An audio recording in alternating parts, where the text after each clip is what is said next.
and welcome to our 66th episode of the Londonderry View, and we're continuing with our candidate series for our town election, March 14th.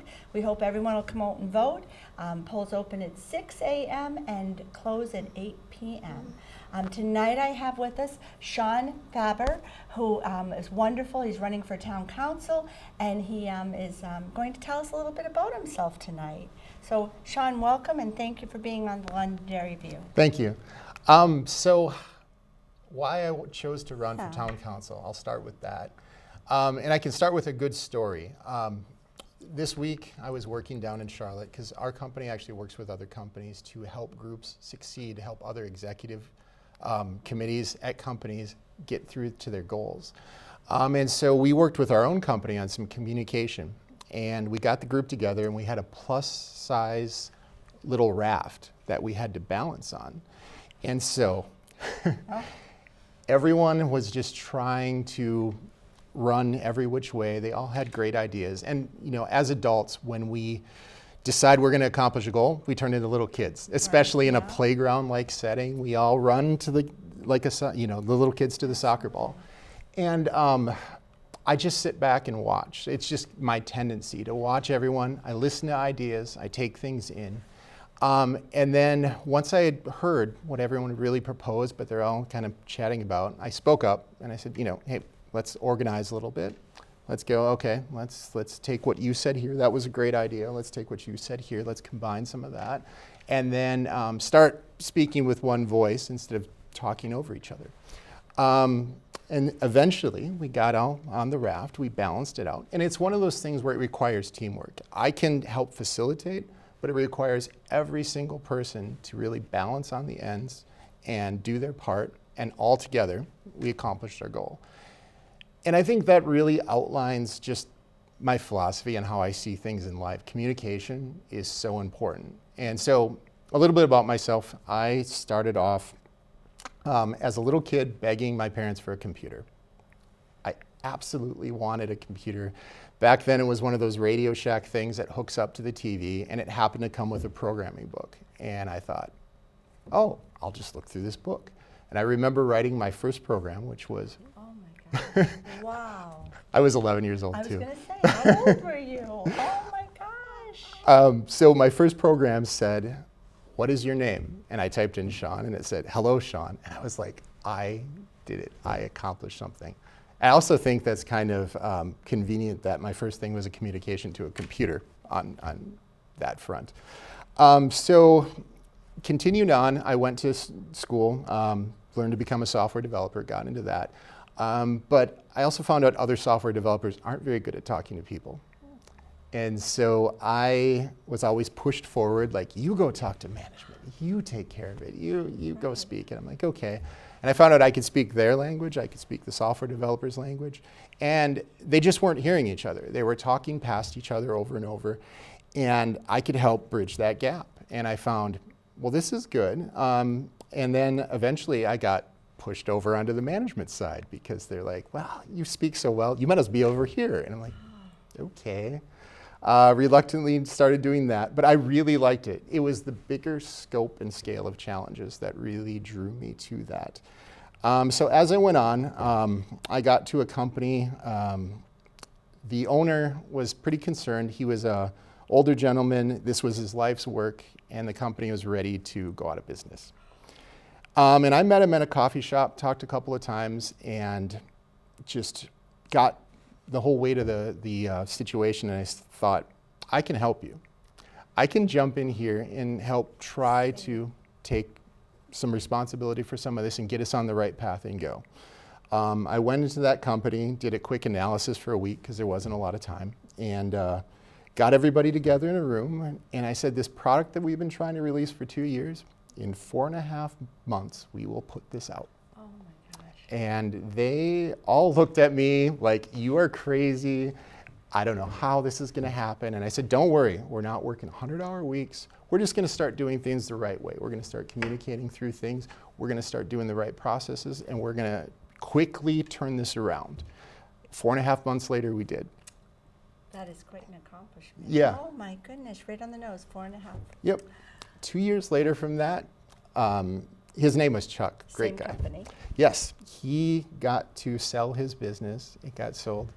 He got to retire. I absolutely loved working for him. It was just one of the best parts of my career is watching him take his life's work and get to retire and go away off Instead that. of losing everything. Yes, Sounds like. and so that was just such a great part in my life.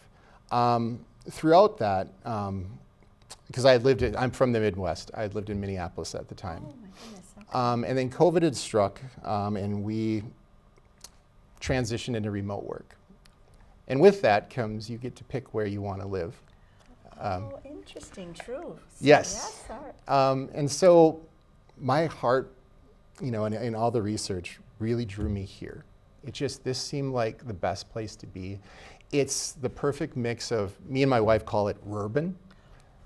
Urban. Yes. I like that. So it's like rural and urban put together because you've got all the things around you. You've got, we're close Not to that Boston. far from Boston, We've got our Manchester airport here. which is incredible. But you look around and it is like people have cabins in places like this.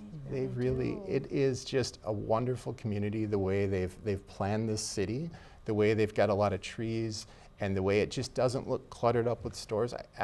We just fell in love with it. I've never bought a house in my life. Once my wife suggested it, and she suggested it, and I'm like, of course, this is home. This is where we're going to be. This is where we plan on being. Oh my goodness, Sarah. Yes, Yes. absolutely. Yes, and so you researched, you learned about us, Yep. the Midwest, and then coming, and I have to agree with you, Londonderry is I've been here since the 60s, and my dad, Canadian, found Londonderry and Derry, and I've never looked back. To me, it's the most positive, happy. Good people have formed this community, and good people want to bring it forward. So Yes. that's wonderful. So that's how you picked us. Yes, absolutely. And how long ago was that? That was about 2 years ago. Oh, my goodness. So I've watched my brother. He was on his town council for about 11 and a half years. And he's gone through various challenges. They've had water challenges where they've even had to think about a pipeline to the city that he worked into. Goodness. It was very challenging, and he went through a lot of things. He helped save a lot of money in their fire department by consolidating some things with the surrounding communities and really, while keeping the same level of service. And I always saw that, but I thought, that's his thing. That's not something I'm that interested in. I'll keep on the business side of things. But then we moved here, and it's just such a wonderful place. I thought, how can I help out? And so I started just paying attention, doing what I did with the raft exercise. Right. I stopped, I listened, I started watching town council meetings, I started reading the Londonderry Times, which was wonderful that it came free in my Yes, mailbox that's right, every week. that's right. And I'm like, this is awesome. I get to learn what's going on here. This is really a great thing. So I just watched and listened. And a lot of what I saw was there are a lot of impassioned things going on right now. We're in a pretty, not in Londonderry specifically, but just overall, you see a lot of divisiveness on the news and people talking over the top of each other and having a hard time getting along. And I honestly think that breaks down into communication too as well. Yeah. I mean, all of us want, a nice place to retire. We all want to be able to pay our electric bills. We all want clean water. And with those things, we just all have different ways to go about it, just like my team was trying to find different ways to balance the raft. But I think it takes certain people that see those things and really come forward and go, I'm going to step up here and I'm going to try to do something and I'm going to try to help out. And I think a lot of times, I see this in the software world, people are like, I'm a really great programmer, so therefore I should be a really great manager. And it takes more than that. It takes the ability to relate to people, communicate to people, and just meet them where they're at, find out what their needs are, and really take that to get a better result. I think that was beautifully said, and being part of a team, Yes. and a community, and a state, Absolutely. If you maybe, Shawn, in the last minute here or so, if you'd like to, talk to our residents as we've been, but kind of like, a final, if you want to ask for their vote, or That camera right there. yeah, there we go. So I would just say, give me a chance. On March 14th, please come out and vote. Please come out and hopefully vote for me. If you think I'm the best person for the job. I'd love to just help be a part of this community and help communicate all of our needs to other people and get our goals accomplished. So thank you. Thank you so very much for being with us. I really enjoyed it and learned a lot about how you picked Londonderry, and that's an honor to hear. So thank you so much. Absolutely, thank you. Next we have with us Tara Myles, and she's running for the Budget Committee, and it's the 3-year position. And Tara, we're so happy to have you here with us on the Londonderry View. And if you'd just like to share with us why you're running and some of the things you hope to do. Thank you for having me, and thank you for all you do in our community. I know I share that with many of our citizens. You just do phenomenal work, both here and at Town Hall. So really appreciate you. Thank you, that's sweet. I'm Tara Myles. I'm a resident of Londonderry.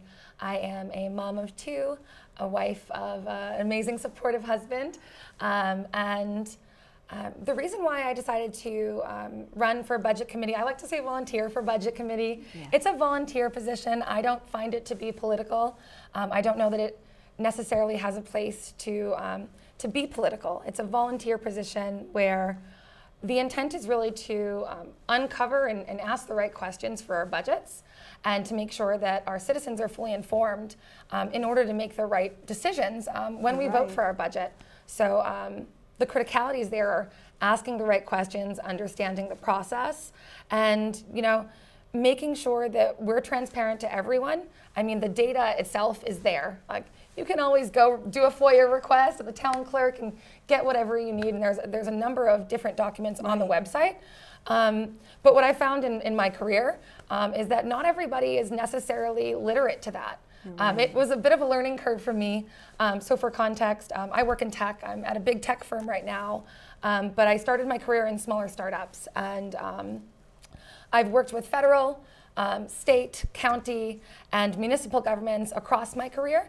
And in particular, spent a few years working directly with financial transparency and budgeting. So I've done well over 100 municipal and county budgets. That's from the deliberation and the kind of creation or recreation of their chart of accounts, which is chart of accounts, for those who may not know, is how we really assign our money to its function and how we record it.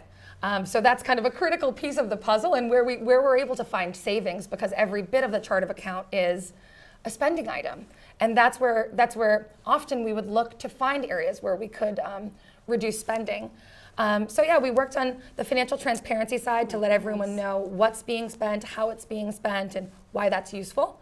Which is a critical piece, right? When you read a budget, it really is. Yeah, when you read a budget, you see a lot of zeros. You see your property bill and the nice toys that you didn't get to buy because you're spending it on property tax. Very well put. But really understanding how it's spent and why it's spent. I think Londonderry does a great job with their budget book to express that. But I think that we could make both the budget process and our just general financials more accessible to the common citizen who might not understand a chart of accounts or might not have that depth of knowledge.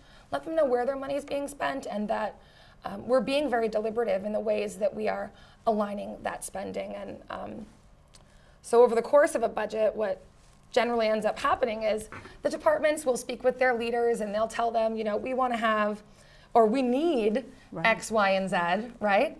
Because by and large, the things that we spend on our needs. And the critical pieces of that are asking, if we had to give some of that back, if we had to cut the spending a little bit, asking the right questions to get there, to figure out what's going to have, what cuts will have the least impact, and when we're being asked to spend, what's the direct impact not only on the community and the value of that, but also on our checkbooks, right? Right. As a mom, it's important for us to budget for our families and understand that, and know that every dollar that we do spend is going to something meaningful, and that it's undertaking a thoughtful process to get there. And I think that's the critical piece of the Budget Committee. There's no power involved in it. That's why I also say it's a volunteer position. It really is. We're here to just ask the right questions and make sure that the community sees the transparency, and that's what I would look to do on the Budget Committee. I love the way you expressed it. Thank you. And the reason behind it and the transparency and why you want to do it. And these positions really are volunteer. Yeah. And the hours and the time that people put into them is, thank you to everyone, because it's a lot, and it your is. families and but I love you called it a chart of accounts, Yeah. which is like a budget, or it is a.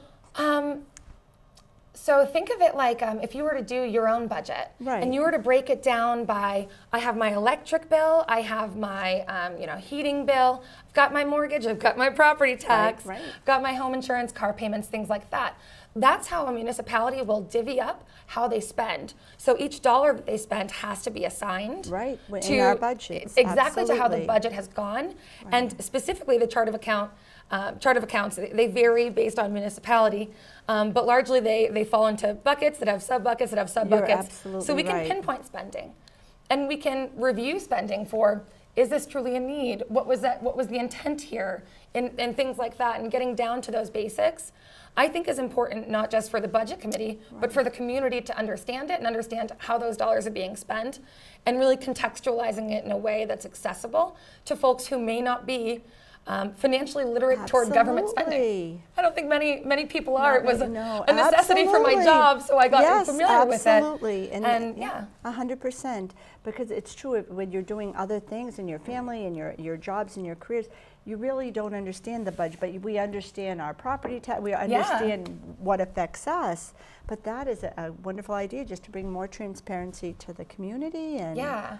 my goodness. I think that's one of the ways that we can really reach people and help them understand and help them make an informed decision in the voting booth, because that's, at the end of the day, every decision you make in the ballot box should be informed, and you should know what you're signing on to. And when you do sign on to it and you've made an informed decision, you then are able to influence it down the line. So you can join the budget committee meetings, you can join the town council meetings, you can advocate for yourself and your needs. I know that pickleball court was very popular last time around. Thank you. I hope it comes back up. I know, I'm still pickleball. Yes, you know? because we need to serve the needs of everyone in our community That's too. right. So it's not just families, it's our parents, it's our grandparents. My That's mom is, right. unfortunately my dad passed back in November, and as part of that we had to take over kind of the financials. He handled them all. And so navigating that with my mom and understanding her budget on a fixed income really has given me a lot more insight into the challenges that our senior citizens face. And as much as I'm young enough, I can work all of the hours and do all the things and shore up those budgets, but on a fixed income you can't. No. So we need to be really tight and really thoughtful about how we spend and how we invest in those members in our community, because they've invested in our community. They've chosen to retire here. And I think that we need to serve all of the needs of the community through our budgets and through the different various functions Absolutely. of our Our seniors that, as you said, have been here for us through the Yeah. years and still remaining here, and we have to make it so that they can stay here in Yeah. Londonderry, which is, and our children, Yeah. the schools, New Hampshire is the best in the country, in my opinion, and we lead the way on so many things. Yes. And understanding the budget and how it works and how it affects everyone is important. Yeah. Oh, very well put. Thank you. Thank you. My goodness.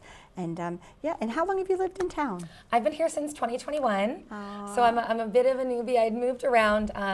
I came up here from Massachusetts, from Medford, where I'm originally from, but I'd previously lived before that in Dublin, Ireland, Benal Medina, Spain, and San Francisco.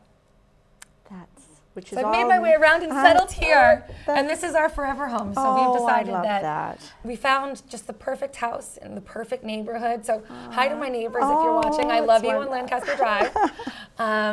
Just a wonderful community that I've really Wonderful. become a part of, and my children and my family have. So that's yeah. beautiful, and all that knowledge from other countries too that you've experienced. You Yeah, can bring. it's very interesting to work with the federal and local governments My of other goodness. countries I- in their country. It definitely exposes some of the ways that we can improve, but also some of the efficiencies that we've really figured out here in the U.S. In the last minute, Yeah. Tara, if there's anything you'd like to say to our audience, this is your opportunity. Thank you so much. I'm Tara Myles. I will be on the ballot for Budget Committee on March 14th. if you think that my background and experience would serve you well in the budget committee, I'd love to volunteer for that position and have your vote. At the end of the day, my only ask is that you are informed about the candidates that you vote for, and you choose one that aligns with your values and aligns with bringing our community together across the ballot this year. I think there's a lot of love and community in Londonderry, and we should work to continue to support that because we can do it together. Absolutely. Thank you so Thank very you. much, Tara, for being with us. This was wonderful. We appreciate it on the Londonderry View. Thank you so much. Thank you. Hi, everyone. We're back with Helen Palmieri, and she's running for one of the trustee of our library positions. And Helen, thank you for being with us tonight. Thank you, Sherry. And, Thanks for having me. It's really nice that you're on. And tell us a little bit about why Okay. you'd like to be one of the library trustees. And Sure. I was excited when I heard the opportunity was opening up. I grew up locally in Massachusetts, but my mom worked at our local library for 25 years. Oh, boy. And so starting when I was very little, I saw the inner workings of what a library was all about. Some of my happiest childhood memories are punching the cards, actually. I remember On a that. Sunday, I would go in with her, which I thought was pretty great. And then I just saw all through my years like what things the library does for a community, and it does so much. And my husband and I moved here 9 years ago, and we love being part of the community, and I love the library, and I'm so excited about the great things the library is doing, all the new things they have going on, so I just thought it would be a great way to support them. And to get involved in the Yeah. community, and that's excellent. And your career path, you're a teacher, Yes. which goes hand in hand So sadly, not sadly, that's why I probably use the library the most. I Right. teach 5th grade. This is my 23rd year teaching 5th grade. Oh. And I love to go to the library and get materials for my students all the time. And a lot of times I will go to find a resource before I want to buy the resource, because that's what teachers do, of course, you know. Of course. So I will go check it out of the library first and see if I like it before I invest in it. Or maybe there's a book that I get every year for my students and use with them. So the library has been hugely helpful to me. Oh my gosh, and they have such a variety over They there. have everything. And I even found when I first was commuting to my job, I would get CDs in the library to listen to books. Go back and And forth. now, you can upgrade to, just digital downloads, which is great. But I just love the library. I'm so excited to possibly help it continue to grow. and change, and that's wonderful, and then great opportunity to kind of see that end of things, and then learn about all the other aspects of the community. Sure, and, yeah. Oh my goodness, and it was your mom that was involved. My mom was, both my parents were teachers. It's a Oh. family business. But after my mom had me, she didn't go back to teaching. And then she ended up transitioning to working at the library in the town. I grew up in Andover, Massachusetts. And both my parents were heavily involved in public service. And so this was just something that was ingrained in me from the beginning. And civic duty and helping out and taking your turn and, benefiting the community in different ways. So I love the chance to do that here too. To do that, and with our library, it all ties everything together for you, and the civic duty part. I like that you mentioned that. It's so It is. I think important. we can't, we were talking about, you introduced me to the volunteers here when I walked Yes, in. right, And exactly. we can only make everything work here with the help of everyone. Right. And we all have to pitch in, we all have to help. And maybe we all take a turn in a different Right, way. exactly. But I love helping out in that way. That's wonderful, and where you teach in Massachusetts Yes. still, and then you'll be here with your family. I do. And tell us a little bit about your family. Oh, sure. So my husband is also a teacher, but he teaches in Hooksett. Oh my And gosh. yes, and we've been teaching about the same number of years. He teaches middle school math. Oh, my Yeah, so goodness. he's a saint. And hi, honey. And and my son is a 3rd grader at Matthew Thornton. And we live very close by, right beyond Moose Hill. So we just love everything about living here. Ever since I've been here, I love everything about this little town, and I love how it looks and the apple trees and everything. Yeah. And I just want to do anything I can to help it. To help it grow and stay as we are, Yes, and yes. the right kind of growth, and For sure. And what are some things maybe that you saw in the library of your childhood that you might think we could bring to our library, sure, or what yeah. what are some things you might like to do? Sure. So our library here is a little library, really, in Oh, comparison. You'd be surprised. And my mom interesting. has come in and gone to our library several times, and she loves it. But no, and I don't mean it in a No, bad way at all. just- yeah. But so the library of my childhood was probably very small, and then it had a huge addition put on. So it's a big hub probably for the area of the Merrimack Valley. Oh, And interesting. there's a Okay. lot of like interlibrary loan and things that can be done like through different libraries and different connections. But I've been really excited to see the new things the new director is doing at our Yes, library. Erin, a shout out to Erin, phenomenal. For sure. She's wonderful. And I'm just so excited when I go in there to have the different staff members say, have you seen this? Have you seen that? And they're all so happy and excited and encouraging, and they want to share the things that are going on, the different lending libraries they have of all sorts of items and the different activities. I was so excited to see the things that are happening for kids and for grown-ups too. But I love seeing there's a sushi candy making night for teens that they were going to be having I down didn't in see the that room. one, isn't that? And they have a huge array now of like wiggle words and different things for families, stuff that they didn't have when I had my son. But I love that we're opening up, and I think that's so great. That children's room is just a gem. And I think the happiest thing I've had to see was the puzzles come back out post-COVID. And I think it's just, you know, to go in, and my son wants to see, well, what art project are they offering? So I just am continuing to be just overwhelmed with joy with the things they do, and I just want to support them in any way that I can. And it's a joyful place, our library. place, for all, sure. That's beautifully put. All ages. For sure. And it's a wonderful little haven to go to. I know during COVID, when you mentioned that, for many of our seniors, that computer access that they didn't necessarily have yet at home, the programs, so many different things that our library, even I love something new that I've just recently heard about, that you had mentioned about some of the things you can now take over to the library, and we don't mean books. No. We mean, I know, buckets and shovels for the beach. Yes, they have, yep. I mean, everything you can imagine. I think what a great thing to say to the community. If this is something you don't have, you can come borrow it from here. I think that's amazing. I thought that was, and cards for the games that I know are so expensive for the families. Oh, you know, for 50, sure. But you could go and sign one out Yep. and then use it, because usually little ones get a little bored and then they can take out another one. Right. I think there's a lot of people who don't know what the library really has, and I think it'd be great to get. I was reading the numbers before I came here about what the circulation was for the last month and their last minutes, and it's just amazing to see how many things are being taken out, and I think that's something to celebrate. It's nice to see they've got a little bit more of a social media presence, which I think is the best way probably to reach a lot of Yeah, people now. especially today, So I think it's right. just so great to say, hey, this is what the library is doing, and we're doing great things, and please come in and check them out. And during COVID, I couldn't believe when the people would come out all covered up with their bags to loan you a book, and you're like, thank you, and they really kept dedicated to everything. I know they just desperately wanted people back in there. Oh, So my goodness. And, it's been great to be back in there. yeah, that was quite a time for everyone, but boy, they did not miss a beat. Nope. And yeah, and the entire staff, as you mentioned, Erin, leadership at the top, and the excitement that she brings, and enthusiasm and knowledge, intelligence, but then that staff over there, many of them have been there for quite a while, and the energy and it's just beautiful. We're really fortunate to have it, you Very, know, very fortunate. and that connection. But well, I think you've had some great ideas to bring forward, and Well, this is certainly an exciting thing to find out too, that this was an elected position, and that to put my name out there. And I thought about it, and I thought, nope, this is a step that I wanted to take to help support a community that I love so much. So I'm very excited to do this. So I hope that people will consider voting for me. March 14th, March you reminded 14th, me, yep, right? yep.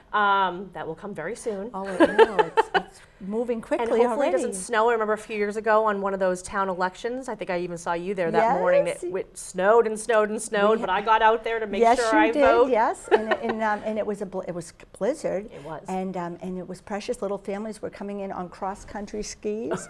Oh, I mean, you know, it's such a tough thing. But in Londonderry, we persevere. We work together. People were helping each other with rides and jackets, and it was really a beautiful sight. I love it. Yes, it was. You know, and who knows with this date Oh, on I March know. 14th, it could be really warm and sunny. It could be a blizzard.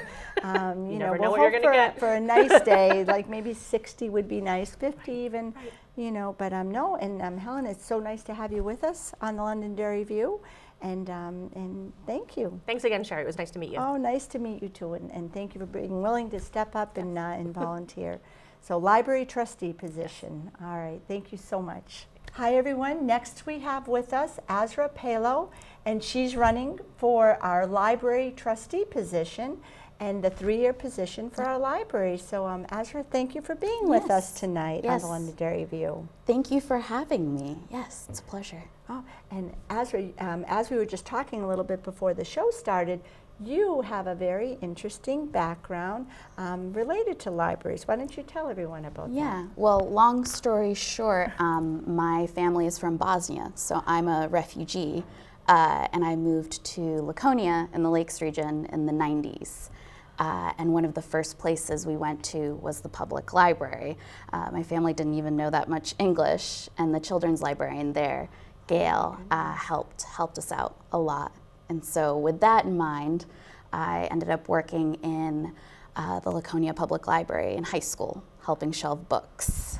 So how old were you when you came here then? 5. 5 years 5 years old, so yeah, very little. My goodness. So you worked in the Laconia Library? Yes, I did. And then I didn't think that I was going to go into libraries at all. I went to Mount Holyoke for undergrad, studied history and politics, thought I was going to become a lawyer. I did not become a lawyer. Came back to New Hampshire and ended up working in public libraries in children's services. My goodness. So it led you right back to where you started? Yes, yes. You can't be back or stay too far from New Hampshire for too long, I think. I agree. Yeah. Absolutely. And so I now work as the head of youth services at the Nesmith Library in Windham. Right in Windham, New Hampshire? Yes, neighboring town. Yeah. That's pretty wonderful. How long have you been there? I've been there for 3.5 years. And so before my husband and I, we lived in Springfield, New Hampshire, which is a town of 1,300, so 1300 to go to Londonderry. We moved in July of 2021. We fell in love with the area and we found a house that's perfect for us and a lot closer to Windham. Yeah. Which is, and you picked Londonderry, which is wonderful. Yes. My goodness. It's a lot bigger, but definitely still has the small town community feel to it. Absolutely. Yeah. Boy. And I'm thinking, I'm not sure that I've ever seen the Windham Library. I'm sure I've been past it, Yeah. but I haven't been in it. Similarities, I wonder, or differences with ours? There's definitely a lot of similarities. Certainly there's children's room, there's similar collections, things like that. Windham is certainly smaller than Londonderry. Right, that's what, because it is a Yes. smaller building there, It is right? Yeah. built in the 90s. I think that the Londonderry one is a little bit newer. Yeah. Um, And but- the addition and the yeah, additions, yeah, absolutely. yeah. So what are you thinking about, like, being a trustee? What opportunities will that allow you to bring to our library here in Londonderry? Yeah, so I've held a lot of professional positions in libraries. I was the children's president of the board of the children's librarians and social media chair for New Hampshire For New Library Hampshire, Association. So for me to become a trustee here is two-part. I feel that I bring kind of the professional perspective, but I also am just really proud to see the changes that the library has made in the past couple of years. So really doing the program 0 to 100 plus, the collections, and it just keeps growing. It does keep It growing. does, yes. I have an 8-month-old daughter, Oh, and my so I goodness. have yet to be able to bring her to a program, but we've gone on the weekend, and the children's room is so beautiful. It really It is really beautiful. is. That was our haven with my 2 daughters when, you're little, and it's a great place to meet other parents. Yep. And they always have the little toys and, Yes. and different little activities. Yeah. It's so welcoming and warm, but It oh, is. your little one will kind of grow and, Yes. oh my goodness, that's a great perspective, when Yeah. you think about it. And anything else about, like, experiences in libraries or goals that you might have for the library trustee position here? Yeah, I really firmly believe that trustees are there to support the director and the staff. And so while we can certainly bring ideas, it's really about supporting the director and, if there's programs that they want, if there's expansion in services, to really find ways to make that possible. That's a very good point, too, Yeah, to be that yeah. support. And in Windham, is there also a library trustee group there? Yes, yes, and they're certainly very supportive as well, so a good example. and seeing both sides of it too, you know. Yes. That sounds, it's wonderful, the two communities side by side too. Yeah, and I love that Londonderry has been able to, bring more of the digital reading apps. So there's certainly people that don't go into the library, but they're using those services. Especially with COVID, I think a lot of libraries have found that there's different ways to do programming. So whether it's doing takeaway crafts or doing virtual programs, in-person programs, I certainly want to support that. And work with it. And takeaway crafts is an interesting one, because Yes. that's literally when the craft is packaged up with directions. Yes. Is that right? Yeah. Oh, wow. And the parents could pick it up, Or adults too. Or adults. Yeah, adults love crafts too. I don't know That about is- you, that but is true. Yeah, That's a I good like point. crafts too. I was painting rocks over the weekend Yeah. with some little, There yes, you you know, go. and for the gardens. And that's a good point though. So that even one, they could come to the, thank goodness now, and participate in the crafts and events. But during COVID, they were also had that opportunity to just come and pick something up. Yeah. My goodness. And summer is probably the busiest time for libraries, and so I was on maternity leave this past summer and was able to go into the library more, and just to see that they had full-fledged programming going on, and also programs for adults as well, and now for teens as well. They're a hard group, and I think for them to do in-person programs for them is also really important. Yeah, because bringing them back into the library Yes. with things that interest them and make them want to keep coming in. And I love during at the after school time, a little after 2, 3 o'clock, and you see so many children walking into our library, and they're going to study, meet friends, maybe just pick up a casual book. And it's just wonderful to see that it's a wonderful place for them to gather too. Yes. But Yes. that's in that beautiful building. it really, we're fortunate, and I love the location of it. Yes. And I think that this now we'll just see what happens here with, with the next couple months. And Azra, is there anything that you'd like to say to the audience? Yeah, I would love to say, if you have any questions, feel free to reach out to me, certainly on Facebook, and I would love to have your vote Tuesday, March 14th, for Londonderry trustee, library trustee. Library trustee. And why don't you say your name again for them too? Az- And how to find you on Facebook too. So how would they find you on Facebook? So it's Azra Palo, Azra Palo. On Facebook. Yeah. Oh, well, it was a pleasure having you with us tonight, and learning about your background and your Yes. career. And thank you so much. Yeah, All thank right, you. We appreciate it. All right.